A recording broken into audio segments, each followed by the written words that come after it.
देश के real estate sector के लिए इस बार का फेस्टिव सीजन बम्पर बिक्री की सौगात लेकर आया है। नवरात्र में बिक्री का ट्रेंड देखने के बाद डेवलपर्स को उम्मीद है कि इस बार घरों की बिक्री कई साल में उच्चतम स्तर पर रह सकती है और दिल्ली एनसीआर में तो घरों की बिक्री में 40% का जंप आने का अनुमान है।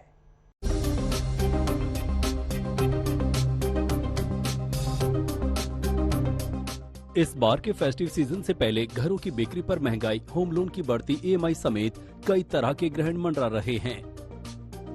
इन दिक्कतों के बावजूद नवरात्र में रियल एस्टेट सेक्टर को मिले स्टार्ट से डेवलपर्स को बिक्री बढ़ने का भरोसा है। एनसीआर के डेवलपर्स को यकीन है कि वो इस बार बिक्री में जोरदार इजाफा हासिल करेंगे। दरअसल 2021 में एनसीआर में 35,000 घरों की बिक्री हुई थी, जिसमें से 40% यानी 14,000 घरों की बिक्री अक्टूबर-दिसंबर की फेस्टिव तिमाही में हुई थी। इस बार अक्टूबर-दिसंबर की फेस्टिव तिमाही में 20,000 घरों की बिक्री का अनुमान है, यानी पिछले साल से करीब 45% ज्यादा।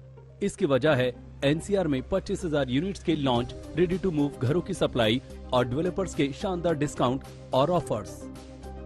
जानकारों का मानना है कि नवरात्र में घर खरीदारों में जोरदार उत्साह देखा गया।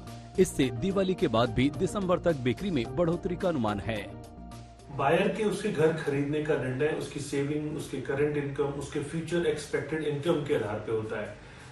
यहाँ घर खरीदार भी अब अच्छी तरह से समझता है कि 15 से 20 साल के टेन्योर में इंटरेस्ट रेट बढ़ते घटते रहते हैं और फिर फेस्टिवल सीजन में जिस हिसाब से बिक्री बढ़ रही है, ये ट्रेंड हमने नवरात्रों में देखा है और ये ट्रेंड दिख रहा है कि दिवाली तक भी ये जारी रहेगा। इसके सबूत आप होम लोन की डिमांड की बढ़ोतरी के रूप में देख सकते हैं। इस बार घर खरीदारों में ईएमआई में बढ़ोतरी का असर नहीं हुआ है। इसकी वजह है कि 4 बार में रेपो रेट के 1.9% बढ़ने के बावजूद ये अभी तक भी प्री कोविड स्तर के नजदीक ही बना हुआ है और होम लोन की ब्याज दरें करीब 8.5% पर हैं। वहीं 2008 की मंदी के दौरान होम लोन की ब्याज दरें 12% तक पहुंच गई थी। ऐसे में ग्राहकों को बढ़ती ईएमआई ज्यादा परेशान नहीं कर रही है। इसकी एक मिसाल होम लोन की डिमांड में हुए इजाफे से समझी जा सकती है।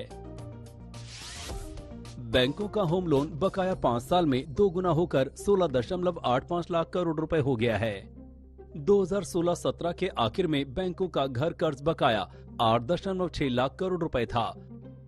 बैंकों का घर कर्ज बकाया अप्रैल-अगस्त के दौरान हर एक महीने 13.7 से 16.4% बढ़ा है।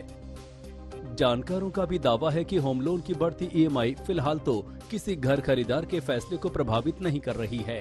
ये हमने पिछले 1 साल में देखा कि ब्याज की दर 2 से 3 बार बढ़ाई गई है, बट आज भी ब्याज की जो दर है वो 9% से कम है, जो एक कंफर्ट लेवल के अंदर ही आता है रियल एस्टेट बायर्स के। इसके अलावा क्रेडिट लिंक सब्सिडी स्कीम और प्रिंसिपल एंड इंटरेस्ट स्कीम जो हमारे सरकार की है, उन चीज़ों से बहुत ज़्यादा सपोर्ट मिला है इस फेस्टिवल सीज़न।